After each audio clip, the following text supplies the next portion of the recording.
Audio Jungle.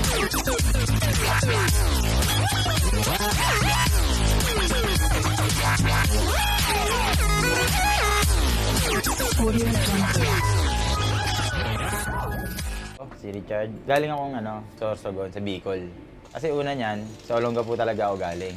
Doon ako nag-aral ng kinder hanggang sa, ayun nga, nabalitaan ko na inalayo ko nun sa mama ko dahil parang may gustong iano sa akin yung mama ko na ayaw niya sabihin sa akin. Yun pala, malala na pala yung sakit niya. Nilayo niya ako, dinala niya ako dun sa isang kaibigan niya. Tapos nung nalaman ko na lang, nandun ako sa kaibigan niya, mga ilang araw lang din, sinabi sa akin ng kaibigan niya, wala na daw mama ko.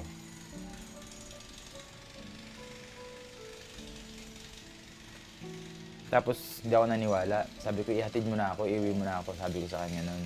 Mahal na mahal ko kasi yung mama kong yun dahil kapag may sakit yun, ako lagi naghihilot doon. Pag ginagawa ko yun, parang nare-relax siya tapos nawawala yung sakit niya. Nasa ano lang ako noon, mga 10 to 11. Nung dinala ako doon sa mama ko, sa bahay namin doon sa Olongapo, totoo nga, wala na yung mama ko.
Kinukutya nila ako na ay wala yan.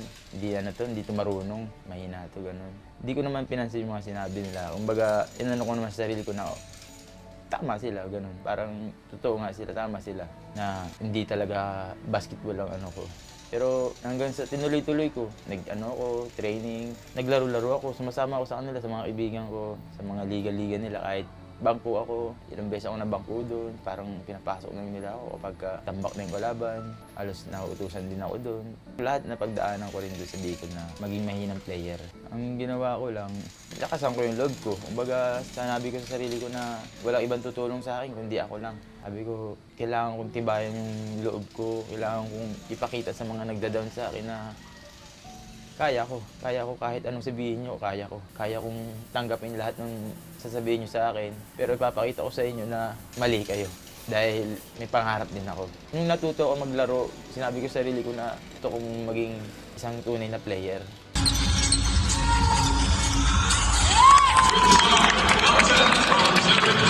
Pass and cut. Ayon, inabot. Ngayon nga, mataas din umere si Richard Belche. Naas ko, pero tingnan muna natin yung curl ni Mike Ayonayon. Nakauna na nga si Ayonayon, inabot pa. Medyo mababa rin talaga ni Mike Ayonayon. Dahil of the curl eh. Oo. No?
Naisip ko rin yung ginawa ni Bambam na magpakamatay, pero hindi magbigti. Na kinuha ko yung kutsilyo. Marami akong mga napuntahan. Bago ako pumunta ron, di ba, pagka-graduate ko doon noong 2010, high school, napunta ako ng Maynila. Actually, nung pagpunta ko dito ng Maynila, hindi na kinaya ng nag-aalaga sa akin ng tito ko na paaralin ako kasi naubos na yung pension ko eh. Kumbaga dati kasi kaya ako nakapagtapos ng high school kasi pensionado ako dahil yung tatay ko nga USA, parang baga may ano yun eh, may padala lagi na pension sa'yo. So ayun, nakapagtapos ako ng high school tapos nung nagka-college na ako, parang doon ako dati sa ICCT Cainta. Nag-aaral ako doon. Tapos nag-try din ako Kaso nga pala, yung pag-ano ko doon, walang varsity. Walang ligang sasalian na yung mga school. Walang ganun. Kung baga nangyari lang doon, intrams lang pala. Nakakuha naman ako sa intrams, nakapaglaro ako doon. Pero yun lang pala, walang varsity doon. So, natigil ako doon dahil hindi na kinaya ng tito ko daw. Sabi niya, parang hindi na kaya. Na-pensionan ako na pag-aralin. Hindi na daw kaya. Kaya ang ginawa ko naman noon, nagtrabaho muna ako. Sabi ko, sige, mag-stop muna ako. Trabaho ako sa isang kumpanya. Pahinante, checker, ganun. Sa mga comforter, sa mga truck, ganun. Nagpatrabaho muna ako sa ganun. Hindi rin naging madali yung buhay ko nun doon. Sobrang hirap din dahil nung nagtrabaho ako, doon ako natutong mabuhay talagang kumayod mag-isa. Kasi nung nagtatrabaho na ako, parang hindi na rin ako kaya ng tito ko na parang nakakasikip na ako sa bahay nila, ganun. Pero wala akong sama ng loob o galit ko sa kanya. Naintindihan ko kasi malaki na ako eh. So parang inaan niya na mabuhay ka ng mag-isa, na itindig mo yung sarili mo. Actually, nagpapasalamat ako dahil sa kanya naging ganito ako. Umalis ako doon sa bahay nila. nangupahan ako. Kasi nagtatrabaho na rin naman ako nun eh. Yung sweldo ko, pinagkakasya ako dun sa bahay, pambayad, sa upa. Tapos hanggang sa, natanggal nga ako dun sa may company. So natanggal ako dun sa company, iniisip ko din kung ano na next kong gagawin, kung may pambayad pa ba ako sa bahay na to. Ang ginawa ko, napunta ako dun sa isang kaibigan ko sa Buting, kaya Aden, best friend ko yun. Kumbaga, doon ako pinatira niya ng matagal din, sobrang tagal. Tapos nagtrabaho ako sa Chowking. Actually, 2 beses ako nagtrabaho sa Chowking. Sobrang hirap din ang trabaho sa Chowking kasi kung bago ka, talagang sa'yo ang lahat eh, sa'yo ang lahat ng utos. Lahat na pagdaanan ko, tapos naglilinis ako ng mga grenades, yung kanal nila doon. Kasi talagang pagbago ka, sa'yo ang lahat talaga ng ano doon, utos. Nilinis ko talagang lahat. Pinagdaanan ko, 24 hours pa nga yung trabaho na doon eh. Graveyard pa nga ako doon eh. Pang madaling araw ako. Tapos isang beses, may nag-ano sa akin na kaibigan ko, sabi sa akin kung gusto ko daw maglaro ng basketball, kung gusto ko daw maging varsity o gusto ko pa daw mag-aral. Sabi ko, oo, gustong gusto ko kako. Kasi yan din ang hinahanap ko. Kaso, hindi ko alam kung paano dahil hindi sasapat yung sahod ko sa pagpapaaral sa sarili ko. Di yung ginawa sa akin, sige, try out ka kasi kapag nag-try out ka, libre ng tuition. Wala kang babayaran. Pagsapalaran pa rin ako. Sabi ko, sige, hindi ko tinapos yung trabaho kong yun. Parang kumbaga nagpaalam naman ako ng maayos. Sabi ko, gusto ko pong mag-aral. Gagawin po ako varsity. Actually, pinagsabay ko nga yun eh. Nung pagka-aral sa pagtrabaho doon sa Chowking eh. Ang kaso nga lang, hindi ko talaga kaya. Kasi yung sa training, sobrang hirap na rin. Nag-ano ako, pumili ako. Doon ako sa pagiging varsity. Nag-tryout ako noon, nakuha ako noon. Doon na sa Pasig Catholic College. Doon ako nag-varsity. Nakuha ako ni Boss Buddy. At naging coach ko doon, si Coach Date Intalan. So, kumbaga, nabigyan ako ni Coach Date Intalan ng ano, parang may nakita siya sa akin na potential. Pinagtiyagaan niya ako, talagang pinagsikapan niya akong turuan. Tinuruan niya ako ng turuan. Kahit minsan, dalawa kami doon sa court, tinuruan niya ako. Malaking pasasalamat ko rin sa court kong yun na dahil sa kanya, na marami rin akong natutunan sa kanya. Dahil siya lang yung tanging coach na nagtaga rin po sa akin. Naging player ako doon sa PCC. Naging maganda yung takbo namin doon. Actually, doon nga sa may Pasig Catholic College, sinabi ko, umaano ako doon na sabi ko, ako lang mag-isa ka ako. Binubuhay ko lang yung sarili ko. Kaya binigyan din ako ng trabaho doon. Naging budgeting din po ako doon na tagagawa ng cheque, student assistant ba yun? Naging ganun din ako. Pero yung yung sa akin, parang employee ako. May sahod ako. Kasi parang yung sahod ko, parang yun yung magiging budget ko para sa sarili ko. Tapos pambayad ko ng bahay. Ayun din ang Kaya nalaking pasasalamat ko rin po dun sa sa akin sa PCC, kay Boss Buddy and kay Coach Date. Dahil pinagkalooban nila ako ng ganun opportunity. Siyempre lalo na sa Panginoon Diyos. Parang dinala niya ako dun. Dun na naging talaga yung ko kung naglaro-laro na ako dun, kung saan liga na ako naglalaro. Kumbaga parang nahuhubog na rin yung utak ko sa paglalaro, yung katawan ko. Halos ang ginawa kong trabaho na, ito na, basketball na. Kasi nung one time may kumuha sa akin, binabayaran ako ng 1,000. Hindi ko tinatanggap kasi nahihiya ako. Sabi ko, okay na sa akin yung pagkain lang kako. Pero nung sinabi isang kaibigan ko rin na sinabi sa akin na kailangan tanggapin mo yung mga ganyan na opportunity na kasi bigay yan eh. Kumbaga talent mo yan. Yan yung mo, pinaka-talent mo maglaro. So kumbaga yung sinabi niyang yun, marami nang kumuha sa akin na huhugot kung saan mga probinsya, Mindoro, Romblon, Abra, yung mga nilalaruan ko. Di halos doon ako rin kumukuha ng budget, pambayad sa bahay, kailangan ko sa pang-araw-araw. Natatawid ko naman yung ko hanggang sa naging maganda yung takbo ng buhay ko rin dun sa pagiging player ko. Hindi rin naging madali yung ko diyan sa PCC. Natigil din ako sa paglalaro diyan. Kung bakit ako natigil? Dahil ang huling training ko diyan, yung nagsuka ako ng dugo. Nagsuka ako ng dugo dahil di ko alam ko ano nangyayari sa akin. Pero nararamdaman ko na parang may mali sa katawan ko o sa pakiramdam ko. Tapos nagsuka ako ng dugo na parang hinihingal agad ako. 4, 5 takbo. Pagod na ako, parang hapong-hapo na ako. Hanggang sa punta ako doon sa CR. Tapos nagsuka ako ng dugo. Tapos nagulat ako, natakot ako. Sabi ko, bakit ganito? Parang bagang bumigay yung katawan ko nun. Sobrang pumayat ako.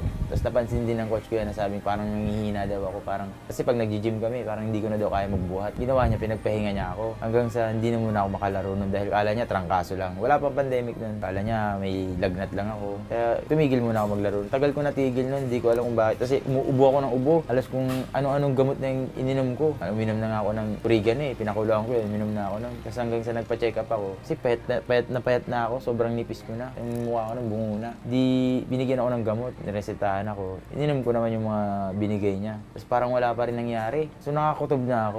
Parang kahit kung tagal ko nang natigil maglaro, parang hindi ko na alam kung saan nakukuha pa ng income ko noon. Hindi napapaisip ako. Sobrang gulong-gulo na ako noon sa bahay. Mag-isa lang ako. Gulong-gulo na ako. Stress na yung isip ko. Sabi ko, ano ba gagawin ko? Ano gagawin ko? Hanggang sa naisip ko rin yung ginawa ni Bambam na magpakamatay. Pero hindi magbigti.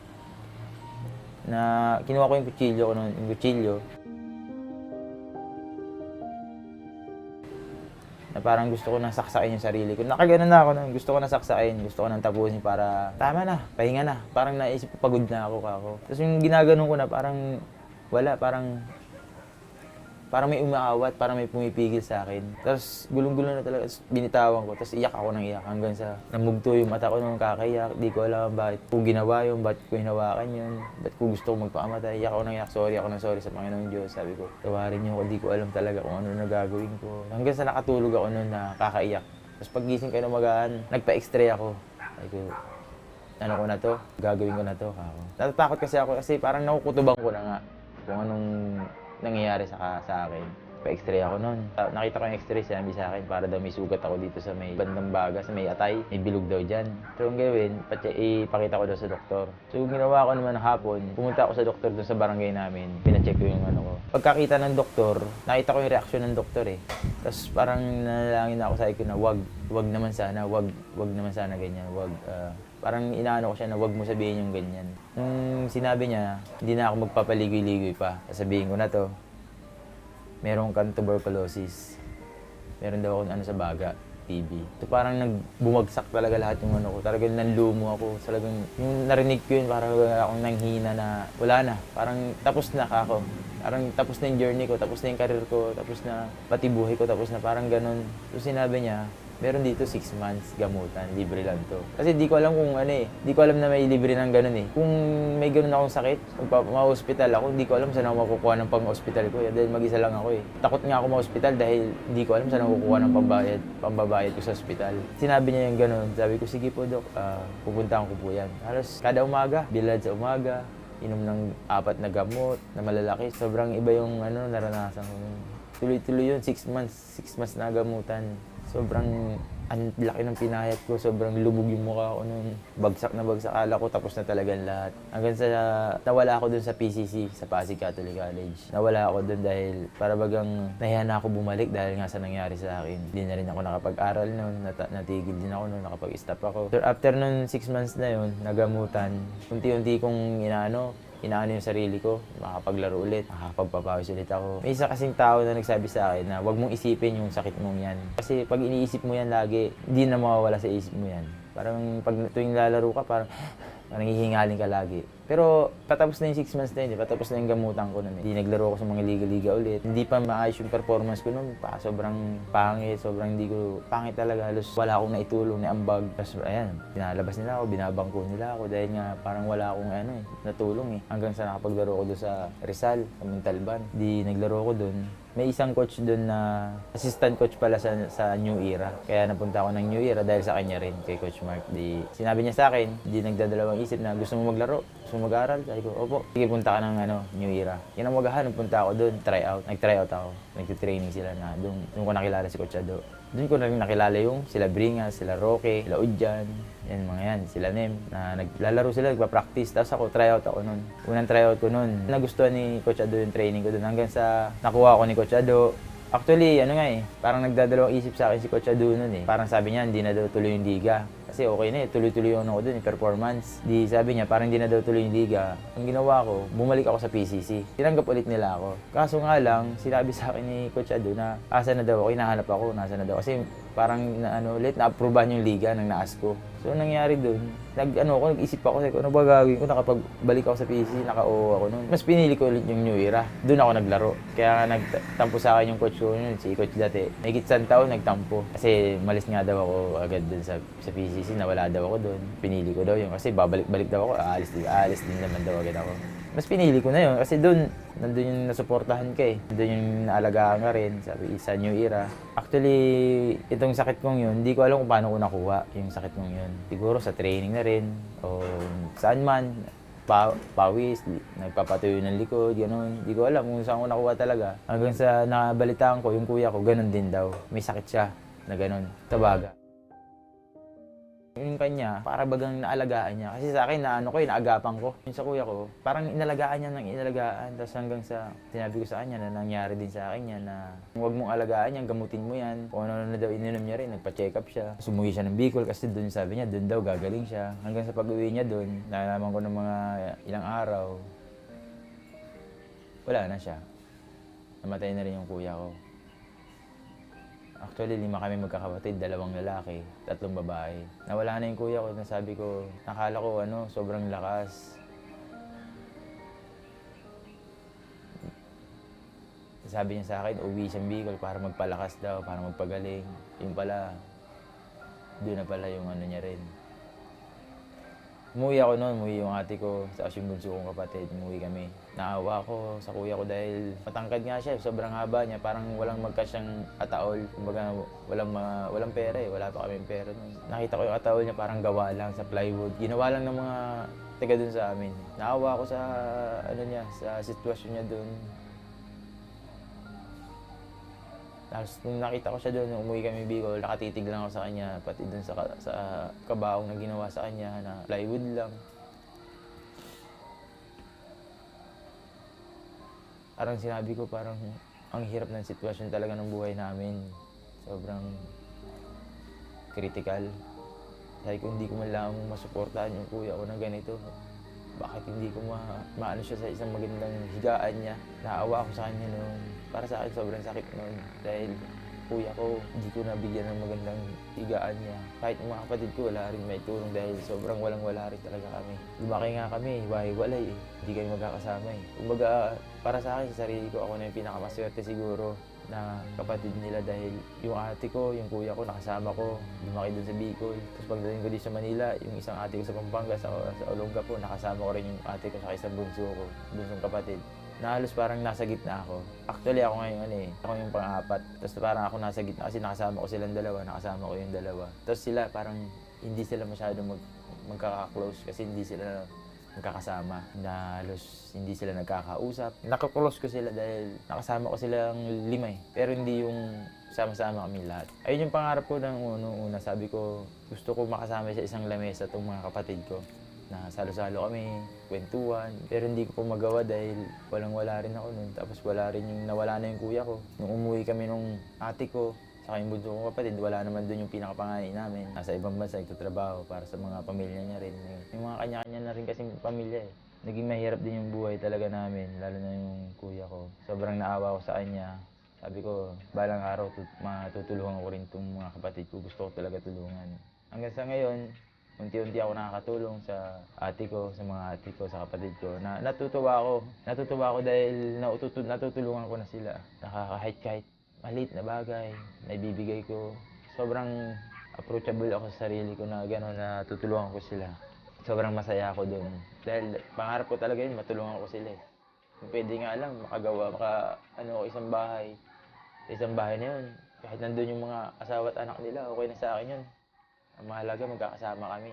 Kasi yun ang gusto ko sila makasama, gusto ko sila maka-banding. Kaya nga dito sa Mavs family, sila Bambam, yan sa mga dayo dito, sa mga Bebe, sa dayo players, sila Coach Mag. Dito ako naging masaya. Hindi naman sobrang saya na halos andito yung kulitan, banding, nagkakaroon din ng mga tampuan. Pero nagiging naging maayos din kasi mas nananaig yung family namin dito.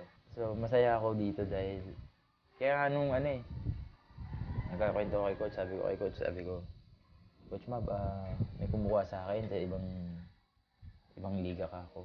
Kinukuha nila ako, inoperan ako ng ganito po. Pero sabi ko, hindi na po ako sasama ka ako. Okay na ako yung puso ko dito kay Coach Mab, sa Mavs family. Okay na ako dito. Kasi dito ko naramdaman na maging masaya. Dito ko naramdaman yung na player din pala ako, na tao lang din po pala ako. Dito ko naramdaman yung ganung saya. Kaya sabi ko kay Coach Mab, dito na ako sa'yo, Coach. Dito na yung puso ko sa Mavs. Niyakap ako ni Coach. So, yung pagkayakap sa akin ni Coach, may naluwa ako nun. Pero hindi ko pinakita kay Coach. Nakasaya ako sa ganun na malit na bagay na appreciate ni coach. Ayun lang yung naging ano ko, yung akala ko katapusan ko na. Hindi pa pala, yun ang mali ko, na ginawa ko yung bagay na yung ganun. Kaya sa mga stress o parang hindi gulong-gulo na, huwag niyong gagawin yung ginawa ni Bambam saka yung mga naisip namin. Kasi talagang walang solusyon eh. Kasi kung mangyari yun, mawala kami, para bagang dinagdagan lang din namin yung bigat ng nangyari sa mga nagmamahal sa amin. Binigyan lang namin sila ng sakit ng ulo, parang ganun. Yung kay Coach Mab, actually sa totoo lang hindi ko po talaga kilala si Coach Mab. Saka hindi ko alam yung dayo. Kasi hindi ako pala social media hindi ako nanonood ng mga YouTube. Kumbaga dati kasi player ako ng MPBL sa Pasig. First season ko noon. Forward number 18, Richard Belcher. Starting point guard number 19. Palpalod na mo.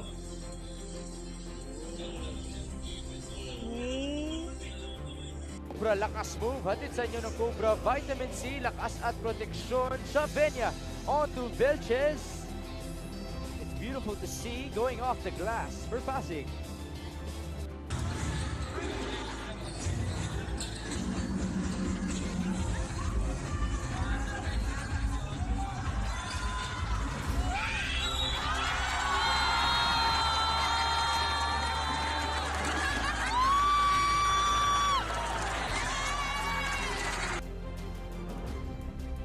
Doon ako noon, wala pang pandemic yun. Doon ako naglalaro hanggang sa second season. Doon ulit ako, Pasig, Santa Lucia Realtors naman ako. Hindi ko talaga alam yung Dayo series. Kasi doon ako nakapokus sa mga matataas na liga. Kumbaga, after ko dito sa mga MPBL, kailangan ko mag-tryout ulit sa ibang liga na NBL, CBA, mga ganun, Metro League. Yung matataas na liga talagang kilala. Doon ako, kung baga, itong pandemic na rin to ata ng bigay daan para makilala ko ata si Coach Mag. Napunta nga ako dito. Mga nilaro akong liga, like MPBL, sobrang hirap din ang dinanas ko dyan. Parang dyan ko rin naranasan yung yung parang hindi ka ituring na isang player, parang laruan. Tinatanggap ko na, kahit bangko ko, kasi napagdaanan ko naman yung mga bangko-bangko eh. Yung bagang sobrang hirap ng napagdaanan namin dyan. Isang beses na chat ako kay Bringas noon, sabi ko kay Bringas, baka may mga liga ka dyan, ligang labas ka dyan kahit papawis lang ka ako. Dagdag conditioning habang wala pa yung PBL. Sinabi niya sa akin, meron ako mga liga dito. Kaso nga lang, walang bayad to. Sabi ko, okay lang. Ako tropa naman tayo. Papawis lang kumbaga, habang wala pa yung PBL, nakakapag-training ako. Dinala niya ako kay Boss Ems. Pinakilala niya ako. Tapos naglaro kami nun sa Muñoz. Hanggang sa naglaro din kami sa Tarlac. Naglaro kami nun sila. Parang nagustuhan din ako ni Boss M nagustuhan niya rin yung performance ko dun sa laro. Ayun na nga, si Boss M na yung parang sinabihan si Bringas na ipakilala ko kay Coach Mab at dalhin dito kay Coach Mab. Naging posisyon ko dito sa Mavs Pinoy. Kasi dun sa mga ligang nilalaroan ko, 4 talaga ako. Minsan ginagawa kong sentro, big man, ginagawa kong big man. Pero talagang yung ko doon, power forward, 4. Nung napunta ako dito kay Coach Mab, nung pinakilala nga ako dito ni Boss M, pinakilala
Legendary yan si Rodman. Gusto ko siyang gayahin dahil idol na idol ko siya. Gusto ko gawin yung lahat ng ginagawa niya na kahit sobrang sakit ng babagsakan niya rin pa niya kung makuha niya lang yung bola. Tapos kahit wala akong puntos, okay lang sa akin. Basta makatira yung kampi ko, makagawa ng play yung kampi ko.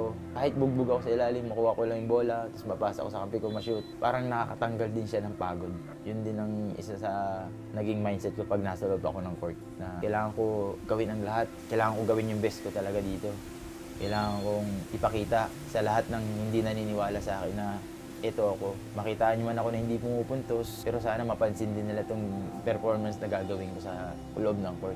Basta, ano lang, pagka dumadayo kami nila coach, nasa isip ko lagi, gagawin ko lahat ng makakaya ko. Gagawin ko lahat ng best ko. Gagawin ko, basta manalo, matalo. Kung maganda, nagawa ko yung performance ko ng maayos.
Tanggapin niyo yung ano niyo, kung ano sinasabi sa kanya. Masakit man yan o ano. Kasi ilang beses na ako napagsabihan ng sobrang sakit ng mga coaches ko sa ibang liga.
na ano kay Coach Mab dahil iba siya magsalita. Kapag nagsalita si Coach Mab, tinitingnan ko lang yung bibig niya, tinitingnan ko lang siya. Kapag inaano ni Coach Mab na ganito dapat gawin natin. Dapat hindi makaano yung kalaban. Tinitingnan ko lang siya, sabi ko, sige po Coach, bawi po kami. Bawi po kami Coach, naano ko na kaya po namin to Coach. Maraming salamat din sa mga sumusuporta sa akin, sa mga taong nagmamahal sa akin. Salamat, maraming salamat. Hindi ko na ma-explain masyado yung ibang buhay na nangyari sa akin kasi sobrang sakit na rin talaga. Parang gusto ko kalimutan eh. Ayoko nang balikan. Kaya nga, di ba, lululuwa ako minsan kasi talagang sobrang bigat din ang nararamdaman ko. Pero pinipilit ko pa rin maging masaya.